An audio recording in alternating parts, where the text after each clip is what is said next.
This patient was referred to me for endodontic retreatment of tooth number 3. Patient doesn't remember when that root canal was done. So he's thinking root canal and crown. He's thinking his previous dentist did the root canal and the crown 4 or 5 years ago. Recently, he developed a swelling, according to him, right above the tooth, and he had switched dentists. He went to his new dentist, and his new dentist put him on antibiotics and referred him to us. So upon examination, tooth had a PFM crown on it, tender to percussion and palpation. Probings were 2 to 4 millimeters all around. And looking at the radiograph, so take a look. So you can see the crown here, amalgam buildup, and they use these amalgam plugs, so they push the amalgam deep into the canals as well. You can see that the dentist had located the MB1 and MB2. It looks like they join, and palatal and distal buccal. You can see a huge peribuccal lucency here. And another one right here, palatal, clean. All right, so let's look at another angulation. This is another angulation, and again, you can see that huge peribuccal lucency here, another one right there. And you can see these amalgam plugs. And that's another angulation right there. So anyways, we went over options with the patient. He could try to see if this tooth could be saved. We could redo the root canal for him, and no promise or guarantees. So I always tell patients with teeth like that, no promise or guarantees that redoing the root canal will work, in which case you would have to pull it. Also give them the option of extraction. You have the option to extract this tooth. If you don't like option number 1, you can go ahead and extract a tooth, and then you can talk to your dentist perhaps about a dental implant, whether or not you qualified for one, and you can talk to your dentist about that. So patient decided that he wanted to try to see if the tooth could be saved, and he completely understood that we couldn't guarantee anything with a tooth like this. So today he came back, and we went through the PFM crown, and my goodness, I had to go through so much amalgam. Of course, we use a surgical operating microscope.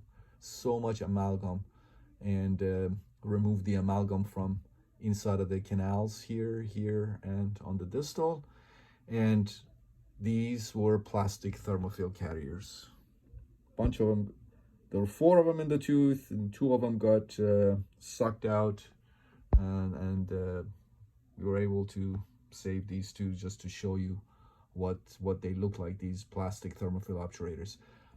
Before I removed the plastic thermophil obturator from the MB2 canal, I poked the gutta percha around the core, that plastic core, with my Endo Explorer, and as soon as I did that, tons of periland discharge came out. I mean, that thing was so loose inside of the MB2 canal, and just as soon as I poked the gutta percha, periland discharge came out.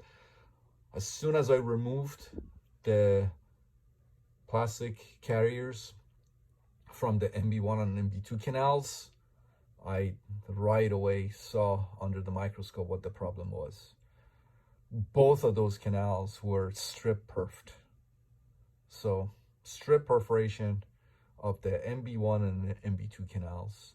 And this dentist had just shoved these plastic carriers into the canals, very likely while there was blood and all kinds of stuff coming out of those canals. He had strip perfed, so I'm sure there was some bleeding, or maybe there was some bleeding. He stopped the bleeding with some kind of hemostatic agent. Again, I wasn't there, but what I could tell based on my observation under the surgical operating microscope, strip perf of the MB1 and MB2 canals. MB2 canals was a lot worse than the MB1 canal. So I immediately told the patient, I said, the prognosis for your tooth now is even more guarded. You want me to continue, or I can stop? And patient wanted one of those to go ahead and continue. Anyway, so removed all 4 plastic thermofill carriers, regained patency in the palatal canal, and decided to go ahead and let me show you the post-op.